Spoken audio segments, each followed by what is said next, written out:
ہیرا منڈی سنجے لیلا بنسالی کی نئی سیریز پر اہل لاہور کو اتنا غصہ کیوں؟ بالی ووڈ کی مشہور ہدایت کار سنجے لیلا بنسالی کی ویب سیریز ہیرا منڈی دی ڈائمنڈ بازار نیٹ فلکس پر ریلیز کی گئی۔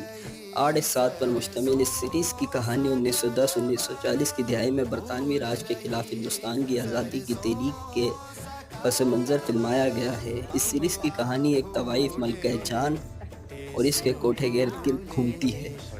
اس سیریز کے فلاپ ہونے کی وجہ اسکرپٹ، ڈائیلاگ اور اداکاروں کا مصنوعی لہجہ بدعنوانی دور دور سے حقیقت سے کوئی تعلق نہیں ہے۔ تقریباً 200 کروڑ کی لاگت سے بنی اس سیریز کو سنجے لیلا بنسالی کا ڈریم پروجیکٹ سمجھا جاتا ہے۔ بنسالی کی اس فلم میں منیشا کوئرالا، سوناکشی سنہا، شرین سہگل اور تائشا وغیرہ شامل ہیں۔ اور ادھر اہل لاہور کو غصہ ہے کہ ہیرا منڈی کے مکانات میں نایاسا صحن ملے۔